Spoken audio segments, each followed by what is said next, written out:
Bonjour et bienvenue dans notre émission Je prends ma vie en main grâce à l'hypnose et au coaching. J'ai le plaisir d'accueillir avec nous aujourd'hui Céline Dupuis. Céline, bonjour. Bonjour Shlomi. Alors Céline, tu es, je pourrais même dire que tu es docteur en yogaologie, yogaologue si tu veux, ou en tout cas yoga thérapeute parce que tu as étudié le yoga, la pratique du yoga pendant 7 ans. Et je vais te laisser te présenter auprès de nos auditeurs parce qu'on va parler de cette pratique du yoga, de la thérapie par le yoga. Et également, je voudrais te remercier d'être ici parce que tu es également animatrice auprès de IDFM. Et donc ça, c'est aussi grâce à la technique, grâce à Philippe qui nous a introduit la possibilité d'être ensemble pour faire cette interview. Et c'est très intéressant de trouver qu'il y a d'autres thérapeutes qui font d'autres choses. Et donc, alors Céline, dans ta pratique du yoga, comment ça se passe? Est-ce que tu peux nous présenter c'est quoi le yoga? Qu'est-ce que ça amène? Pourquoi le yoga? On va en parler pendant toute l'heure, mais déjà, donc, je vais te proposer de te présenter et de dire un peu qui tu es, puisque auprès de mes auditeurs et auditrices, peut-être tu n'es pas connu encore. Ah, merci Shlomi de m'inviter sur ton émission. Avec plaisir. Ça me fait vraiment très plaisir. Et puis merci à Philippe donc de nous avoir permis de nous rencontrer. Le yoga, en fait, c'est permettre une rejonction entre le principe de conscience, le principe psychique et le principe ultime qui nous dépasse. Donc c'est vraiment une pratique très spirituelle. Et en fait, j'étais à l'époque chorégraphe et danseuse. Donc au niveau de la pratique physique, j'avais de quoi faire. Il n'y avait pas de problème là-dessus. Mais ma mère était malade, gravement malade. En fait, elle avait perdu l'usage de ses reins. Et puis, moi, j'étais extrêmement fatiguée, épuisée, parce que j'avais en plus 2 petites filles. Donc, je travaillais beaucoup la nuit dans le milieu de la danse, c'est souvent le cas pour les spectacles. Et puis, la nuit, mes enfants me réveillaient aussi, parce qu'elles étaient toutes petites. C'était tout ça il y a maintenant presque 13 ans. Et je me suis dit, au moins en yoga, on va me laisser dormir. Donc, je suis allée prendre quelques cours de yoga. Et là, par la respiration et puis par le fait de ralentir et de ressentir, j'ai d'un coup, dans un mouvement qu'on appelle Chakravakasana à 4 pattes, moi qui étais tout à fait athée, mais vraiment, il ne fallait pas me parler du bon Dieu ou je sais pas quoi, j'ai eu cette sensation d'inspirer la robe de Dieu. Et en expirant, il y avait un gris fumeux qui sortait de mes narines. Donc sur le coup, je me suis dit, ok, c'est bon, là t'es vraiment en burn-out. Et je suis allée voir le professeur et je lui ai expliqué ça. Et apparemment, le gris fumeux, c'est l'émanation du cœur. Et donc, très rapidement, j'ai rencontré Bernard Bouanchot, qui est le professeur de ce professeur, qui est devenu mon professeur, et Bernard Bouanchot de la Vini Yoga Fondation. Donc, à l'époque, c'était encore l'IFI, l'Institut français du yoga. Et ensuite, il a fondé la Vini Yoga Fondation, parce qu'ils étaient plus trop d'accord sur qui devait être le président, tout le truc, par rapport à qui était en première lignée de formation avec le grand maître Krishnamacharya. Bon, bref. Même chez les yogis, il y a tout ça. Et du coup, je suis rentrée en formation parce que je me suis dit, c'est extraordinaire, cette rejonction, ça a bouleversé ma vie, vraiment. Donc, je vais aller étudier tout ça. Puis en plus, je voulais aider ma mère parce que je ne comprenais pas, je ne pouvais pas supporter l'idée qu'il y ait une fatalité à la maladie. Je me disais, non, le corps parle. C'est forcément un cadeau. Il y a forcément quelque chose derrière de très intelligent. Je ne pouvais pas supporter l'idée d'un manque d'intelligence, d'où que ce soit. Et c'est cette intelligence que je voulais rencontrer. Je me disais, dans la nature, tout est intelligent. Les géométries sont intelligentes. Tout est magnifiquement beau. Il n'y a pas de raison que là, d'un coup, ça soit une distorsion de cette beauté. La vie continue à jouer et la vie nous parle. Et j'avais besoin de comprendre. Et donc, c'est cette année d'études. Pourquoi 7 ans? Parce qu'en fait, on a besoin justement de laisser couler tout ce savoir. Parce que le mental va être bien nourri. Mais il a besoin d'être une interface avec l'intelligence qui aimait la pensée, qui aimait la parole et qui aimait l'acte. Mais pour ça, il faut que lui, il soit une bonne interface. Donc, on va le nourrir comme un ordinateur ou comme, voilà, on est à la radio. Donc, un poste de radio, il faut qu'il soit bon pour pouvoir transmettre. Sauf que le programme, c'est pas le poste de radio qui le fait. C'est toi qui le fais. C'est moi qui le fais. Et là, c'est pareil. Cette intelligence-là que nous sommes tous, eh bien, c'est le programme radio. Et le mental, c'est l'objet qui transmet l'émission de radio. Et le yoga, c'est pour permettre au mental de bien fonctionner. Au récepteur, le corps, le récepteur. Voilà, c'est-à-dire qu'en fait, on passe par le corps pour saisir l'être, pour saisir l'intelligence. Et entre les deux, il y a cette interface qui est le mental. Si le mental ne fonctionne pas bien, l'interface est caput, out, et du coup, la transmission se fait mal. Et la voie radicale, c'est Goethe qui l'a dit, pour saisir l'être, c'est le corps. C'est pour ça que souvent on passe par le corps. Mais pas que, tu as pu le vivre. Tout à l'heure, je t'ai donné une séance de yoga thérapie. La respiration, focaliser la pensée. C'est ça. De toute façon, la respiration, c'est le corps. C'est l'essentiel. Principalement, c'est le corps, c'est la vie. C'est par là que passe la vie. Et c'est vrai que dans toutes les pratiques que moi je fais également, en hypnose, on passe par la respiration, on passe par le fait de prendre conscience que l'on est vivant. C'est déjà la première chose, et c'est ce que tu as fait avec cette séance de yoga, qui pour moi était une première. Donc d'abord, je te remercie de cette expérience. Avec joie, Elle avec était une immense joie. Très parlante pour moi, parce que ça m'a permis de respirer d'une autre manière, de prendre conscience qu'on peut respirer de différentes manières, et d'amener la respiration sur différents organes, sur différentes parties du corps, pour pouvoir justement amener cette pureté de l'air, de l'oxygène à l'intérieur de soi. Et ça, c'est déjà une grande chose, rien que quand on prend conscience de ça et qu'on le fait correctement. Tu as vraiment dit exactement ça.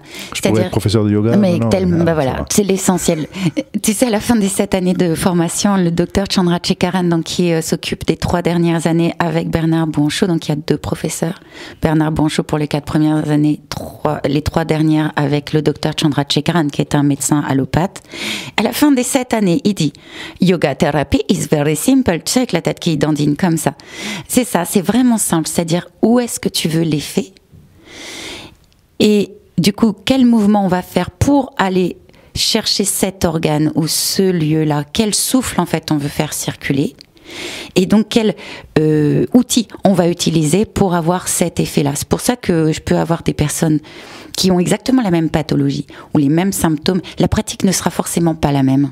C'est ça, tout à fait. Oui, parce que je te dis, par exemple, j'avais une tendinite ou 2 d'ailleurs, et on a travaillé sur l'épaule et sur amener la respiration et des mouvements qui vont travailler sur cette tendinite-là.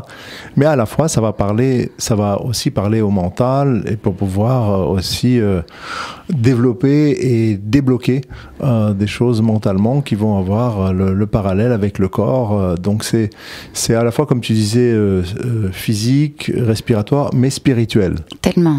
Très bien, très bien. Spirituel sans être une religion, parce qu'on peut être de n'importe quelle religion finalement.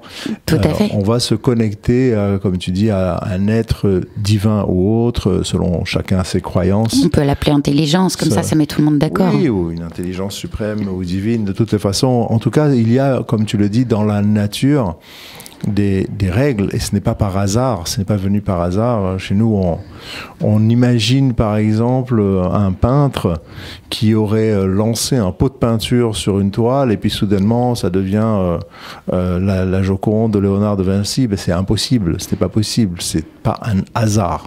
Donc quand on voit tout l'univers qui existe, ce n'est pas un hasard, tout est calculé en fait, tout est calculé, mais c'est à nous à suivre les règles de cette nature qui est là, et malheureusement on la suit pas. Oui, et en même temps, je trouve que ça fait partie du jeu, tu sais, c'est comme je te disais tout à l'heure, c'est vrai que la vie joue à vivre, et moi je trouve que tout est à sa place. Alors nous, évidemment, depuis notre point de vue humain, on va dire ça c'est bien, ça c'est mal. Bon. On émet des jugements mais qui ne sont en fait des fausses croyances bien souvent. Oui, parce que pour autant, c'est de la vie. C'est de la vie, sa vie. Et quand tu veux faire de la muscu, par exemple, eh ben, tu vas pas mettre un petit crayon dans ta main pour faire les pompes des bras. Tu vas prendre un poids. Et pour s'éveiller, pour se réveiller, vraiment à se laisser être engendré par l'être, et ben je crois qu'il nous faut des bons petits, tu vois, coups de pied au cul. Et pour ça, peut-être qu'en effet, il y a des personnes qui jouent ce rôle-là à la noix, d'être ceux qui nous piquent pour que d'autres s'éveillent. Alors bon, moi j'ai choisi mon camp, c'est peut-être le libre arbitre, il est là, et ça valait le coup de se prendre par la main, mais en effet, il a fallu retirer plein de voiles, plein de croyances. On dit en yoga qu'on retire les couches d'oignon, parce que finalement, l'être n'est que voilé, et c'est retirer des voiles, et c'est retirer des voiles. Il y a 15 ans, j'étais une boule de colère, et j'étais persuadée que tous les gens étaient en colère, parce qu'évidemment, je n'aimantais que des gens en colère. C'est ça. C'était un enfer, c'était un enfer à vivre. En fait, chez moi, je parle plutôt de d'écorce, oui. de retirer la pelure, un peu comme une orange. Il y a le cœur de l'orange à l'intérieur, mais elle est protégée, c'est vrai, par cette pelure-là. Elle est donc inaccessible, et il faut savoir retirer l'écorce pour arriver au cœur du fruit et au cœur de ce que l'on veut.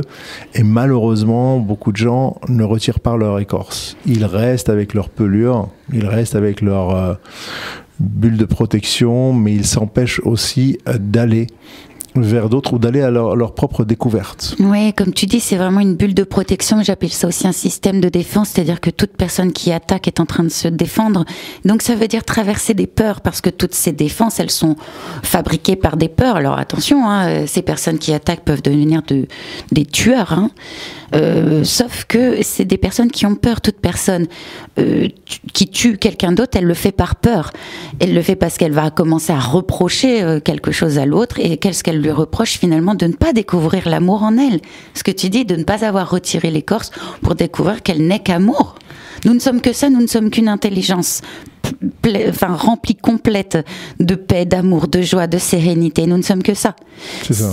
Mais c'est en effet voilé, donc par une écorce, comme tu dis, parce que c'est bien de dire écorce, c'est dur. C'est dur à percer. Et c'est pour ça que le yoga demande de la persévérance. Percer pour voir. Il faut percer cette écorce plus que bulle, parce que il faut y aller, traverser les peurs.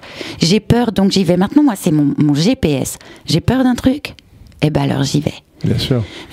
C'est parfois pas évident. Alors, de temps en temps, quand j'ai vraiment, vraiment trop peur, que je dis là, je peux pas y aller, je peux pas vraiment traverser cette peur-là, c'est trop. Je prends la peur par le fil, tu sais, et je débobine comme ça, ma pelote, pour essayer de voir c'était quoi le début.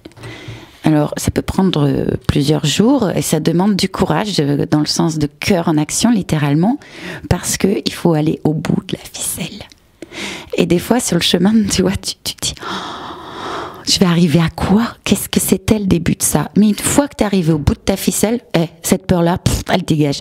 Et souvent, c'est un truc bête en plus. Tu sais, quand on est petit, on peut avoir peur d'un truc débile. Une copine me racontait qu'elle avait peur des araignées, mais vraiment très très peur.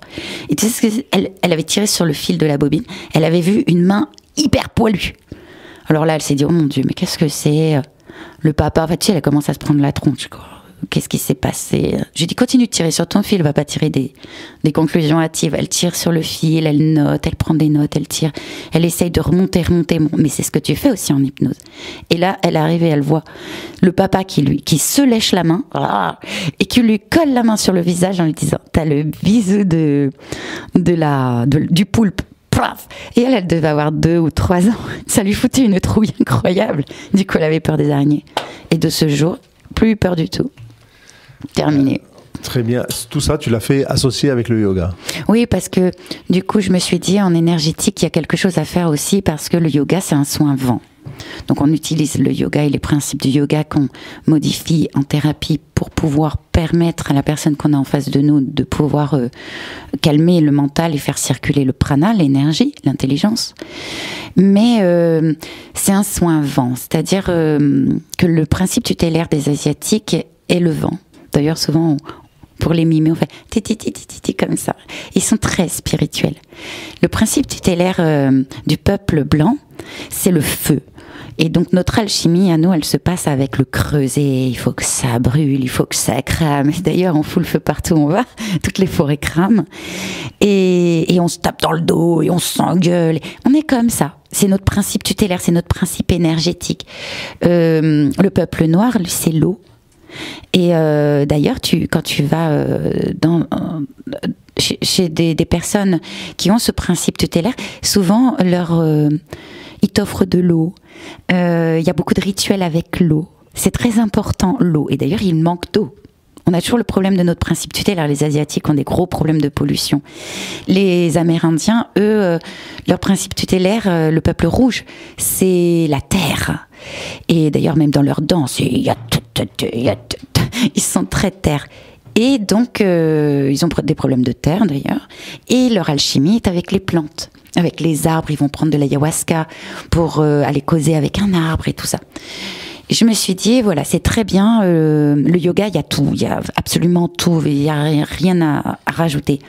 Mais on peut peut-être donner un petit coup de pouce au peuple feu que nous sommes, en lissant d'abord les émotions, en secouant le tapis, si tu veux. Moi, je suis femme de ménage quantique.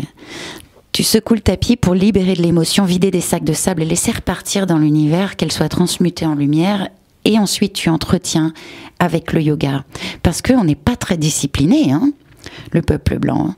Va demander à quelqu'un de faire une pratique tous les jours de 20 minutes. Et moi, je ne suis pas une magicienne. À un moment donné, si on me dit, ah ouais, 5 minutes de yoga, c'est tout, bon, bah, t'as qu'à faire de la cohérence cardiaque, qu'est-ce que tu veux que je te dise? Mais à part ça, tu vois, je ne suis pas magicienne. Il faut peut-être me donner au moins un quart d'heure, 20 minutes de pratique tous les jours. C'est ça. Et là, quelque chose peut se passer. Mais cette persévérance, cette discipline, c'est-à-dire être le disciple de soi, la seule condition à la yoga thérapie, c'est de se prendre en charge et d'être acteur de sa santé. Oui, ça c'est le propre de toutes les thérapies, de se prendre en charge et d'agir, absolument. Après, quand tu définis peuple blanc, peuple noir, peuple rouge, etc., peut-être qu'on est un peu un mélange de tout ça, tous ensemble. On a un mélange de chacun, on a un peu de chacun des éléments, de eau, terre, feu, etc. Et puis, donc ça fait qu'on est à s'autodiscipliner, on doit s'autodiscipliner. Et donc, toi, tu travailles de cette manière-là en analysant exactement de quel type la personne est devant toi. En tout cas, c'est ce que tu as fait, parce que tu as carrément posé, bien sûr, c'est pas médical, mais un diagnostic très très impressionnant sur la personne, en l'occurrence c'était moi, sur ce que tu vois juste en prenant le pouls ou en analysant des mouvements, des postures du corps. Donc ça, c'est aussi quelque chose d'impressionnant qui montre l'analyse profonde et spirituelle que tu as d'une personne quand quelqu'un vient te voir. Oui, alors c'est dû à l'expérience déjà, l'expérience de la vie, l'expérience d'avoir vu beaucoup d'élèves, évidemment, et aussi parce que je me laisse être traversée par cette intelligence qui m'impose, mais carrément qui m'impose une pratique pour la personne. Pour ça, ça m'a demandé aussi un certain lâcher-prise, c'est-à-dire de m'abandonner, de cesser de penser que j'étais à l'origine de mes actes et de surtout ne pas récupérer aussi le fruit. Tout le temps, les élèves, quand ils me disent « Oh là là, je vais mieux, mais tu es une magicienne », et je réponds « Non, c'est pas moi. C'est pas moi. » Et je montre le haut.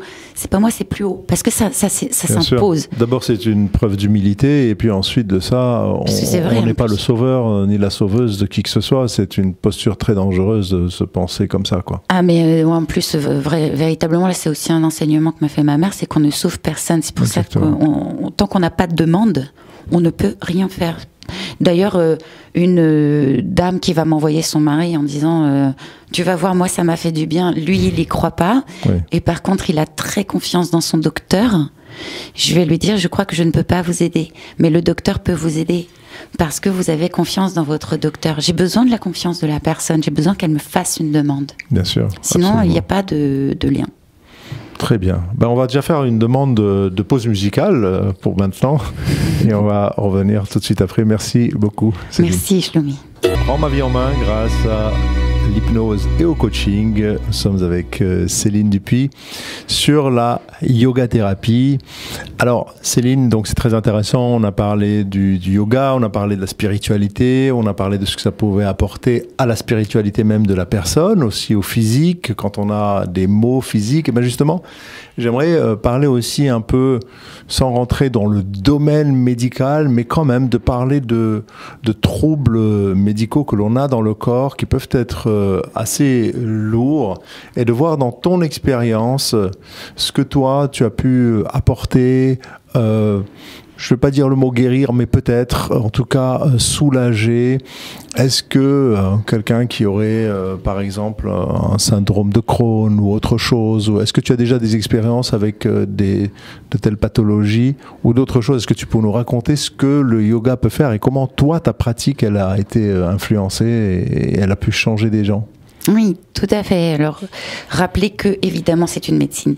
Enfin, c'est une pratique complémentaire aux médecines traditionnelles, qu'on soit bien d'accord, hein, sinon je pourrais être punie ici en France bien de sûr. ne pas le dire. C'est pour ça que je ne le dis pas, ce qu'on fait en vrai. Donc je dis que ça vient donc après le docteur, et puis de toute façon c'est le docteur qui a le dernier mot, bien entendu. Et moi je suis jamais revenue sur une décision du docteur, mais de toute façon beaucoup de docteurs m'envoient des patients qu'on n'appelle pas patients, du coup qu'on appelle élèves. Oui, par exemple, là il me vient un exemple tout de suite, c'est spondylarthrite ankylosante. La personne, je l'ai au téléphone, elle me parle de spondylarthrite ankylosante et très vite je lui dis donc prenons un rendez-vous. Ah oui, mais moi je suis débordée, je fais plein de choses. Alors attends, peut-être tu peux expliquer ce que c'est la spondylarthrite ankylosante. Spondylarthrite ankylosante, donc c'est les articulations qui s'ankylosent en fait avec, c'est très douloureux, c'est extrêmement douloureux et la personne finit par être sclérosé dans son corps. C'est comme une sorte d'arthrose. Oui, une sorte d'arthrose générale.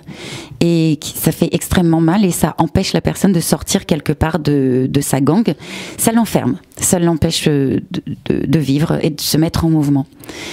Évidemment, c'est des personnes qui veulent tout maîtriser, tout contrôler. Et j'adore parler de ça avec toi, Shlomi, puisque tu as fait là justement une vidéo sur le fait qu'on ne peut pas contrôler la vie, qu'il vaut mieux s'abandonner à l'intelligence du vivant. Et du coup, forcément, l'intelligence se met à très mal circuler dans le corps pour prévenir que le mouvement de la vie est altéré parce qu'il y a trop de pensées, donc c'est beaucoup de vent en plus, les pensées sont du vent, qui viennent souffler sur les articulations et donc les assèchent et empêchent la personne de se mettre en mouvement. Pourquoi ? Parce qu'elle veut tout contrôler. Et quand je lui ai dit ça, c'est souvent des personnes maniaques, quand je lui ai dit ça, je lui ai dit alors vous voulez tout contrôler, parce qu'elle me dit moi j'ai pas le temps, vous savez je suis très, très occupée, je suis très débordée, donc moi j'entends dans ma tête elle brasse du vent, pas dans le sens négatif, hein, dans le sens il y a beaucoup de vent dans sa tête, il va falloir ralentir la tête pour qu'il y ait moins de vent qui assèche toutes ses articulations. Pour cette personne-là, qui est unique au monde, hein, la capacité de mouvement était encore assez... il y a encore de la souplesse, il y a encore du mouvement. Il y a un élan vital qui me permet de bouger. Et en fait, je fais bouger tout ce qui bouge. Si ça bouge plus, on bouge par la pensée. J'ai personne tétraplégique. Hein. Du coup, on bouge par la pensée. Et dès que ça rebouge un peu, il y a un doigt qui bouge, on bouge un doigt.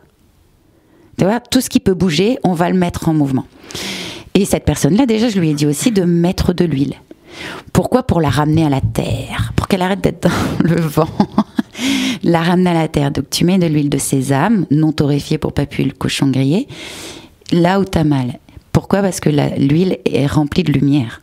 L'huile permet une excellente circulation neurologique et de pratiquer les mouvements avec la respiration qui permet de ralentir et ressentir, d'être en contact avec maintenant, ce qui est maintenant. Donc de s'auto-masser aussi, c'est ça, se masser d'huile ou s'enduire d'huile oui. là où elle a mal. Voilà, c'est ça, s'enduire d'huile là où elle a mal. Et aussi faire un bain d'huile par semaine pour vraiment se ramener. Alors un bain d'huile, c'est pas tu te plonges dans un bain rempli d'huile. Oui, explique un peu parce que là, on va acheter beaucoup de bouteilles de beaucoup de litres d'huile de sésame.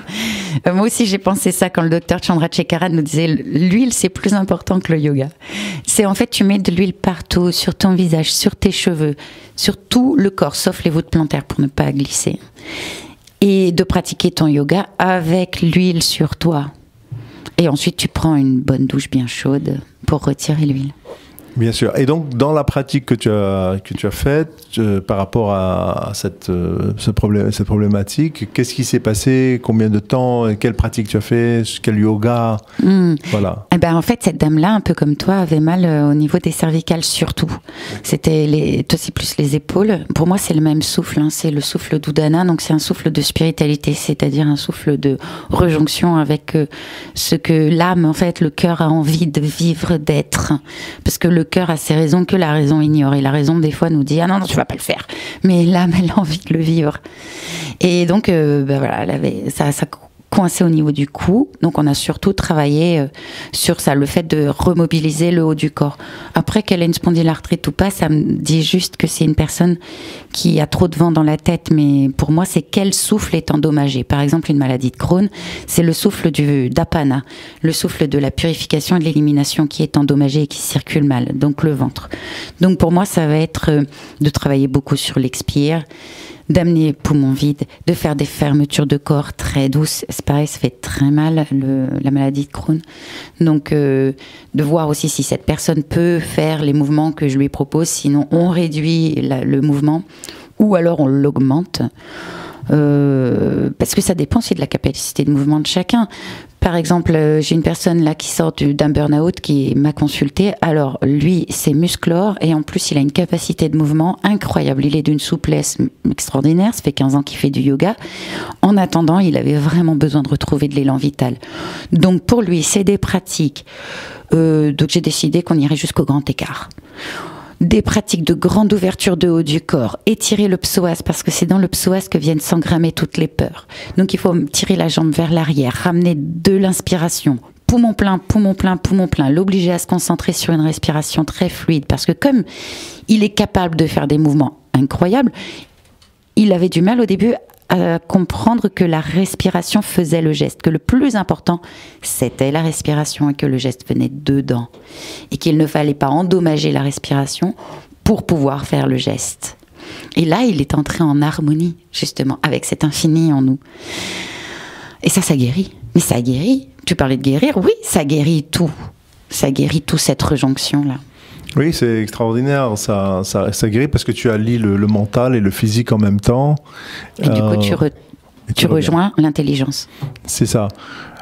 Comment est-ce que tu peux comparer ça un peu avec la méditation, mais qui, elle, ne va pas toucher sur le physique, parce qu'elle va toucher plus le mental, le cœur, la respiration, mais pas dans le yoga, il y a aussi de la méditation. Oui, bien sûr. Alors, en fait, méditer, ça veut dire être dans un espace entre deux pensées.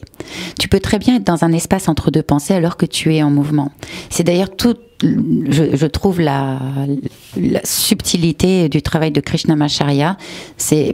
Il a créé la yoga thérapie en mettant la respiration dans le mouvement, ce qui crée une méditation. C'est-à-dire que à partir du moment où tu ralentis,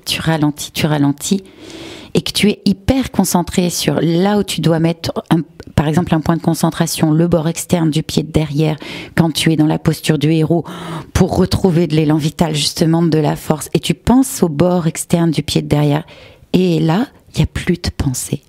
Et entre ces deux pensées, ça crée une faille qui permet à cette intelligence de circuler. Donc en fait, que tu médites en mouvement ou en as, c'est donc la posture d'être, c'est-à-dire en lotus, avec les fesses dans le sol, donc le Muladhara chakra dans le sol et érigé jusqu'au chakra racine. Bon, mais tout le monde ne peut pas le faire, cette posture-là. Et alors, ces gens-là sont condamnés à pas méditer? Non, pas du tout. Évidemment que là, si tu peux... Donc, on va étirer le corps dans tous les sens pour pouvoir faire cette posture divine. Parce qu'en effet, là, cette rejonction avec l'être qui te traverse dans toute ta colonne vertébrale et qui énergétise tous tes chakras et jusqu'à la terre, évidemment. Donc, tu as tous les ressentis qui plongent dans la terre, tu as toutes les pensées qui montent au ciel. Magnifique, extraordinaire. Et qui, en France, peut être avec les jambes nouées, le Muladhara chakra dans la terre, rester comme ça pendant 40 minutes. Avec cette sensation de respirer tellement lentement que tu respires plus et que tu es entre deux pensées. Mais personne. Donc en fait, du coup, c'est une méditation en mouvement. Non, même pas, tu rigoles. Je suis une maman, j'ai plein de problèmes, comme tout le monde. Je suis dans le yoga de l'action, moi. D'accord. En tout cas, ça permet une chose très importante, c'est, comme tu disais dans cette personne, et je crois que la plupart des gens qui ont ce genre de problème, c'est des gens qui ne veulent pas lâcher prise, qui pensent qu'ils peuvent rester en contrôle de tout. Et c'est pour ça qu'ils sont toujours stressés et angoissés et bloqués parce qu'on ne peut pas maîtriser tout. Mais en faisant ces postures de yoga, on est obligé de lâcher prise parce qu'on est obligé de se concentrer sur la posture. Je l'ai bien vu, moi je lâche prise tout le temps, mais même en étant quelqu'un qui lâche prise, on est obligé de ne plus penser à rien qu'à faire le mouvement correctement. Donc quand on est concentré sur le mouvement, on n'est plus concentré sur son problème et on se libère totalement du problème. En hypnose, on appelle ça donner un os à ronger au chien quand on veut aller voler la maison. Donc on va donner au conscient son os à ronger et puis on va accéder à l'inconscient. Ben, c'est ici, c'est cette intelligence-là que tu peux permettre d'inviter chez toi finalement. Oui, nous en sanskrit on appelle ça un yukti, c'est-à-dire une ruse. Oui, c'est ça. Les yoga thérapeutes sont des rusés pas possibles, c'est-à-dire qu'ils détournent le mental et l'emmènent à quelque part, ils l'obligent à se concentrer sur quelque chose. Pendant ce temps-là, le prana, donc l'énergie, circule et va réparer tous les petits trucs. Tu vois, tu parlais d'acceptation par exemple. Pour une personne qui a vraiment beaucoup de mal à accepter, à avaler la pilule d'un truc, je sais pas, un divorce, un licenciement, oui, que sais-je. Toute épreuve de vie, soit on l'accepte, soit on est dans le déni, et puis si on est dans le déni, ben ça va bloquer. Exactement. C'est tout. Tu vas t'accrocher comme une algue à son rocher, puis là, tu as le torrent qui déboule. Alors forcément, ça secoue. Hein. Et donc, en fait, il faut tordre le corps pour ce qui est de l'acceptation, pour accéder à ces organes d'assimilation dans une respiration équilibrée, ce qu'en France, on appelle la cohérence cardiaque. En sanskrit, c'est un samavriti. On l'utilise depuis Je vois que tu as le bon accent en plus. T'as vu un peu? Ouais, extraordinaire. Donc oui, c'est très important, par exemple, pour une personne qui a du mal à se remettre en mouvement, de faire circuler l'eau en elle, donc de beaucoup étirer le corps. En fait, il y a 5 souffles. Il y a un souffle qui est l'élan vital. Là, on ouvre le corps. Beaucoup d'inspire longue, poumon plein. Ensuite, tu as un souffle, comme on disait tout à l'heure, par exemple, pour la maladie de Crohn, qui est le souffle de l'élimination. Fermeture de corps, expire, poumon vide. Donc toutes les postures qu'on peut utiliser pour fermer le corps, soit les jambes vers le tronc ou le tronc vers les jambes, dans une expire longue, profonde, subtile et fluide, rester poumon vide pour glisser dans ce vide. C'est des gens qui n'arrivent pas à aller dans le vide, qui ont peur de lâcher leur conviction, quoi. Ensuite, tu vas avoir le souffle de l'eau, justement, cette mise en mouvement. Donc là, il faut étirer le corps, mettre de l'huile, beaucoup d'huile. Tu vas avoir ce souffle, justement, de la spiritualité du haut du corps à partir des clavicules jusque plus haut. Souvent, les gens me consultent parce qu'ils ont des acouphènes, par exemple. Mais ils n'ont pas subi de traumatisme au niveau des oreilles. Hein. Oui, les acouphènes, il n'y a pas de traumatisme. Oui. Voilà, c'est souvent quand ils font le bilan de leur vie, par exemple. Donc là, on va faire travailler le haut du corps. Et puis, donc, ce souffle de Samana, qui est le souffle de l'acceptation et donc du lâcher prise. Tu peux pas lâcher prise sur quelque chose que tu n'as pas accepté. C'est impossible. Exactement. Tu peux pas non plus éliminer quelque chose que tu n'as pas trié. Tout à fait. Donc, c'est les torsions et avec une respiration équilibrée, inspire égale expire.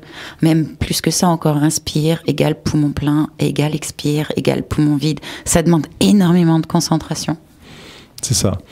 Et juste, je voudrais rebondir sur les acouphènes. Quelle est ton expérience avec les acouphènes ?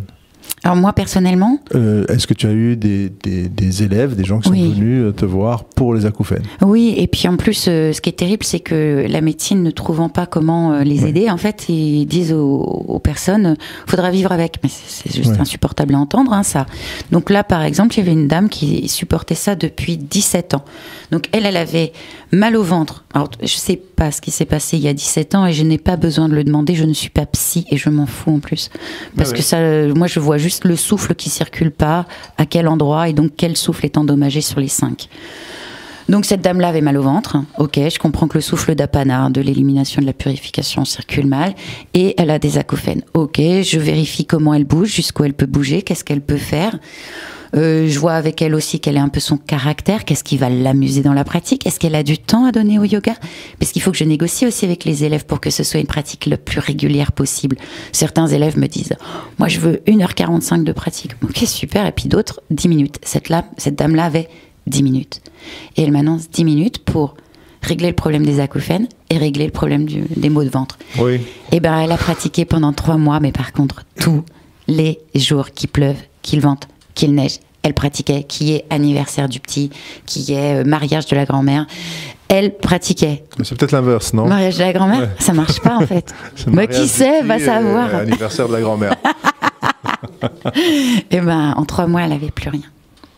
Mais ça, on peut le devoir qu'à elle. Hein. Moi, si la personne ne pratique pas, il ne se passe rien. C'est ça, tout à fait. Il ne se passe rien. J'ai pas de médicaments, j'ai pas de piqûres. Si la personne ne pratique pas, il ne se passe rien. Par contre, ça vaut le coup d'essayer. Absolument. Mais je crois que je vais t'envoyer quelques personnes parce que merci. Ça vaut bien sûr, évidemment. Pourquoi je te pose des questions? Parce que j'ai des personnes comme ça qui viennent. Alors on fait avec l'hypnose, on fait avec la cohérence cardiaque. Ça fonctionne parfois et ça fonctionne parfois moins bien. Et ça dépend aussi des pratiques qu'elles vont faire. Ça dépend de combien de fois elles vont. Ben, c'est tout, c'est comme ça. La cohérence cardiaque, c'est vital, c'est la vie de respirer. Et rien que prendre ces 5 ou 10 minutes par jour, et ils le font pas. Donc je leur dis, mais c'est dommage. Donc de ne pas se prendre en main. Et là, c'est sans médicaments, sans devoir tout ça. Et sans effet secondaire. Et sans effet secondaire, exactement. On peut avoir le seul effet secondaire, c'est d'aller mieux. Et peut-être qu'on va faire ensemble du yoga hypnose ou de l'hypno-yoga. Ouais. Ça serait sympa d'allier les deux pour faire... Mais oui, parce que l'hypnose, en fait, c'est de la méditation.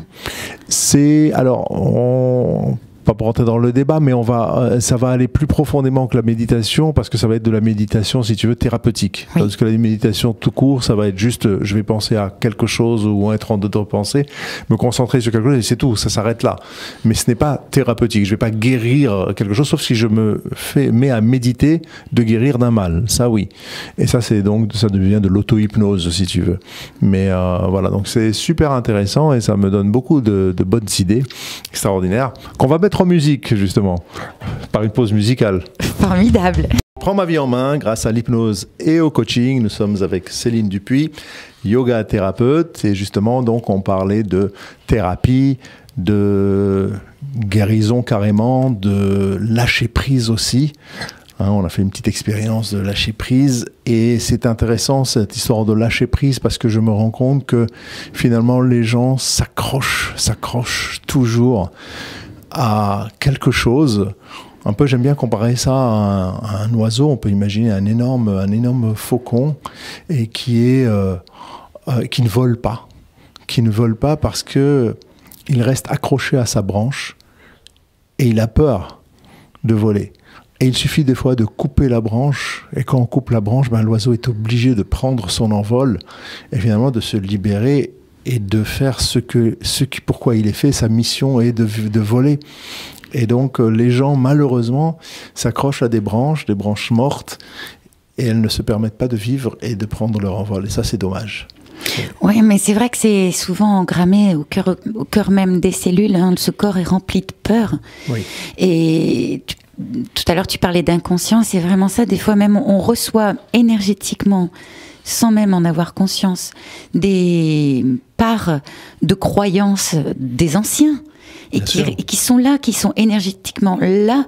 Et du coup, on peut se dire, mais pourquoi est-ce que, avec moi, il y a toujours des problèmes d'argent, par exemple. Oui, oui. Pourtant, j'ai tout fait. J'ai fait du développement personnel. J'ai lu tous les bouquins. J'ai fait le machin sur l'abondance. Ça continue. Peut-être, en effet, ça vaut le coup de travailler en hypnose ou de travailler en protocole énergétique. Il y a plein de techniques pour libérer cette énergie-là qui ne nous appartient pas et qui souvent est due à l'épreuve d'un ancêtre et pas notre épreuve. Oui. Et de libérer ça et puis de dire à cette personne, je te libère et je me libère, comme le dit si bien Natacha Calestrémé. Et je récupère aussi mon énergie et je te rends la tienne. Ça vaut le coup aussi de faire ces protocoles énergétiques, je trouve. Parce qu'il y a beaucoup d'épigénétique là-dedans, on en parle beaucoup, on en a déjà parlé dans cette émission de radio, et où on récupère les traumas des grands-parents, des parents, des arrière-grands-parents, et puis on s'imagine que c'est l'héritage familial. Il faut être comme ça. Oui, il faut être comme ça, puis fidèle. Hein. Chez nous, dans notre famille, c'est comme ça, exactement. Voilà, on est tous des obèses, ou on est tous des peureux, c'est comme ça, c'est l'héritage familial. Alors oui, c'est vrai, c'est comme ça, mais tu peux changer. Mais oui, tu vois, si je reviens par exemple à la yoga thérapie, et tu me fais penser à un jeune homme qui avait un hallux valgus, et qui... Alors on va traduire en français. Pardon. Le latin, pas tout le monde parle. C'est quand le gros orteil glisse vers l'intérieur et c'est dû en fait à un affaissement des voûtes plantaires. Et comme le corps est très intelligent, lui il est très intelligent, le mental beaucoup moins puisqu'il est rempli de peur. Mais il a des capacités extraordinaires, mais il est rempli de peur. Le corps lui il est très intelligent et va donc fabriquer de la matière, fabriquer une bosse pour éviter que la personne tombe. C'est tout bête. Exactement, ouais. Et donc, cette personne, ce jeune homme me dit, moi, je peux pas... j'ai ça, c'est familial, voilà, c'est ça. J'ai ça, c'est familial, c'est comme ça. Alors, je lui dis, mais tu peux corriger ça, moi aussi, hein, j'ai les pieds plats, comme ma mère, mais tu peux corriger si tu veux en pratiquant le yoga, la yoga thérapie avec, voilà, je peux te donner des mouvements à faire avec des respirations, des concentrations du mental et puis tu peux redresser ton pouce et puis remettre le pouce dans l'axe et regarde, je suis une preuve vivante. On voit bien que l'allus valgus est là, mais mon pouce est dans l'axe et surtout je me chausse correctement, je marche normalement. Et il me regarde et me dit, non, je viens de te dire que c'est familial. Oui, c'est héréditaire, donc je peux rien changer. Je peux rien changer. Mais si, mes 2 parents étaient hyper tendus, par exemple. Donc j'étais surveillée comme de l'huile sur le feu par mon médecin, que je peux citer, le docteur Merschkan, que j'adore. Et je le dis parce qu'en fait, il est adorable et il m'envoie plein d'élèves en plus. Et donc à Champagne-sur-Oise. Et quand il a vu que je faisais du yoga, terminé, il m'a dit c'est bon, plus besoin de vérifier la tension, tout ira très bien. Et en effet, tout va très très bien. Je suis jamais hyper tendue, alors que mes 2 parents l'étaient. Exactement. Mais parce qu'il suffit de respirer, de se lâcher, de se laisser aller. Et puis d'avoir confiance. C'est ça. Je crois que en sanskrit, c'est Shraddha. Sans la confiance, en fait, je pense pas qu'on puisse aller bien. Mais la confiance dans la vie. La confiance dans la vie. Ne jamais juger que quelque chose n'est pas à sa place ou que ça devrait pas être comme ça. Oui, la confiance en soi aussi, surtout. Ben oui. Parce qu'on est totalement tributaire de sa propre confiance en soi, de son estime de soi. Ça fait d'ailleurs partie des 80% des personnes qui viennent me voir, c'est ça. Ben oui. C'est la confiance en soi et tout est bloqué. Parce qu'ils ne croient pas en eux, ils n'ont pas foi en eux. Et c'est ça, la confiance, c'est se fier à soi et être assez... se savoir capable, parce qu'on est tous capables. Et c'est juste un blocage dans la tête, en fait. Mais oui, puis, tu vois, j'aime bien dire que, ça c'est Denis Marquet qui le dit magnifiquement bien, que nous sommes comme un petit bout d'un vitrail dans une église. La lumière traverse ce vitrail et nous sommes tous un petit bout du vitrail. S'il n'y avait pas ce petit bout-là, la lumière dans l'église, elle n'est pas la même.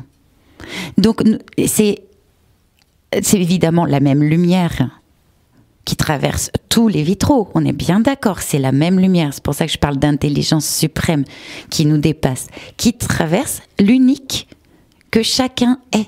Bien sûr. Et c'est nécessaire qu'il y ait le petit bout bleu, le petit bout noir, le petit bout vert, le petit bout rouge, le petit bout transparent. Et chacun est unique. C'est comme les fleurs. Et moi, dans mon jardin, j'ai vu un pissenlit. Il voulait se prendre pour une rose. Parce qu'il avait décrété que pissenlit, c'était pas bien. Alors, je suis allée lui causer, tu vois. Je lui ai fait, écoute, tu sais quoi, je crois que pissenlit, c'est très bien. Je sais pas pourquoi tu trouves que pissenlit, c'est pas bien. Ouais, mais rose, quand même, c'est vachement plus beau. En plus, ça sent meilleur. Qui c'est qui a dit ça ? Ah bah si, ils l'ont écrit dans les journaux quand même. Hein. Rose, c'est vachement bien. Alors la tulipe a dit, c'est vrai que longtemps j'ai voulu être une rose aussi. Bon, je trouve que tulipe c'est bien. Ah ouais, mais tulipe c'est déjà vraiment bien. Et pissenlit c'est vraiment très bien. Tu sais, je crois que t'as vraiment ta place en fait en tant que pissenlit. C'est parfait pissenlit quoi. Tu vois le truc ? Oui. C'est une belle image, non ? C'est une très belle image, tout à fait. Tout est à sa bonne place, alors t'as toujours un pissenlit qui voudrait être une rose. Je vois pas pourquoi. Parce que les gens, malheureusement, se comparent aux autres. Ils n'ont pas compris qu'ils étaient uniques, donc c'est incomparable. Et ça fait partie un peu... Et il y a aussi beaucoup de jalousie, quelque part, en pensant que un tel ou une telle a plus que moi, et moi j'aurais dû avoir ça, et j'aurais dû mériter, je mériterais d'avoir ça et ça. Et quand on est dans ce je mérite mais je n'ai pas, eh ben on n'est que dans de la frustration et dans de la comparaison malsaine, et donc on est automatiquement frustré de la vie. C'est une prison. Ah oui, c'est une prison. C'est une prison. C'est une prison qu'on s'est auto-construites. Et je leur dis, vous vous êtes construit des murs de prison, vous êtes votre propre prisonnier. Mais ce qui est intéressant, c'est que vous avez la clé. Oui. Oui, parce que vous avez construit votre prison, donc vous êtes votre geôlier aussi. Vous pouvez vous libérer vous-même de votre auto-prison. En goûtant le fait que d'abord et avant tout, nous sommes. Le fait d'être. C'est ça. Le fait d'être. Je suis, cela suffit, je suis. Et du coup, je fais à partir de qui je suis. Exactement. Ça. Alors que la beaucoup, connaissance de soi. Mais oui, beaucoup s'identifient, je suis ce que je fais. Je suis ce que je possède. Je suis ce que je possède. Je suis riche, j'ai beaucoup d'argent dans mon compte en banque, donc je suis quelqu'un de riche. Mais c'est pas ça. C'est pas la personne. Quand tu te mets à poser tes actions à partir de ce que tu es, mais en essence, qui nous sommes, mais tu sors de l'envie. Les personnes envieuses souffrent le martyre. Tu sors de ça. Exactement. Et dans la pratique donc du yoga, pour un objectif, un problème à régler, typiquement, alors je sais que c'est pas, mais je pose quand même la question, je sais que c'est pas facile de répondre. Combien de temps, par exemple, pour quelqu'un qui viendrait pour un manque de confiance en lui, ou quelqu'un qui s'accroche, qui est phobique, ou qui a des peurs, combien de temps il faut pratiquer pour sortir de ça ? Alors, c'est génial que tu aies dit que c'est difficile de répondre à ça, parce qu'en effet, ça dépend des gens. Évidemment. Là, par exemple, la personne qui m'a consultée dernièrement pour la spondylarthrite, j'ai senti qu'il fallait que je sois près d'elle et qu'elle vienne toutes les semaines, parce elle est en train de sortir de ses peurs et qu'elle a besoin d'avoir son professeur pas loin pendant encore un certain temps. D'autres personnes, au contraire, vont être très autonomes, vont pratiquer chez eux très régulièrement, n'ont pas besoin que je sois sur leur dos toutes les 5 minutes, et je peux ne pas les voir pendant 6 mois. Maintenant, moi j'ai envie de dire, le yoga c'est tous les jours. Tous les jours. Comme on se douche, comme on se lave les dents. Exactement. Alors il y a des gens qui me disent ouais, ça me plaît pas. Bah alors trouve une autre pratique, mais de toute façon moi me laver les dents et des fois ça me saoule, hein. Je suis comme tout le monde, des fois j'ai envie de faire mon ado et puis rester crade, mais après c'est toi qui vois quoi. Exactement, c'est ça, tout à fait. C'est prendre ce temps pour soi, comme tu as dit, un minimum de 15 à 20 minutes. Pour se nettoyer, pour se purifier, pour faire circuler le souffle, oui, c'est un minimum, et je trouve ça, c'est pas trop demandé, je trouve. Mais tu sais, nos enfants, ils nous diront, quoi, vous méditiez pas? Ah, quoi, vous faisiez pas de sport? Ils nous diront ça, tu sais. Ouais, je sais pas s'ils diront ça, parce qu'avec les smartphones aujourd'hui, ouais, remarque. c'est pas évident. C'est donc c'est nous qui leur disons ça. Moi j'aime beaucoup une phrase du docteur Joe Dispenza, je ne sais pas si tu le connais, c'est un médecin américain extraordinaire, et qui dit tous les jours, il dit, moi je dis à mon corps, je parle à mon corps, et je lui dis, bien viens, assieds-toi un peu ici maintenant et repose-toi. Il parle à son corps, et tu peux parler à des organes, tu peux parler à ta main, tu peux parler à ton foie, tu peux parler à ta jambe, tu peux parler à ta tête, tu peux parler à ton cerveau.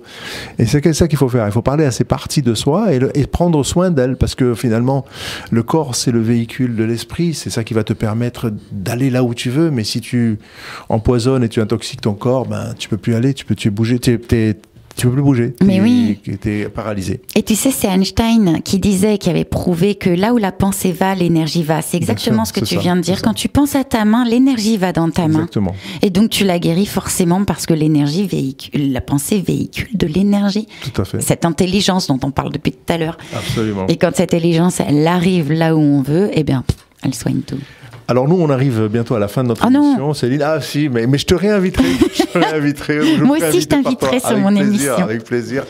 Alors écoute, où est-ce qu'on peut te joindre si les gens veulent te joindre ou t'appeler et prendre rendez-vous avec toi? Merci. Alors mon site internet, c'est yogathérapie au singulier _latrame latrame.com. Je peux donner mon numéro de téléphone. Bien sûr. 06 81 40 44 86. Et puis, je vous invite à venir aussi nous retrouver tous les premiers lundis de chaque mois à 13h sur IDFM pour mon émission Les Passages. Entendez-le comme vous le voulez. Très bien, waouh. Bon, alors moi aussi je vais faire la pub pour mon émission qui a lieu tous les 2e et 4e mercredis de chaque mois à 13h. Et vous pouvez retrouver cette émission sur YouTube également, sur ma chaîne YouTube.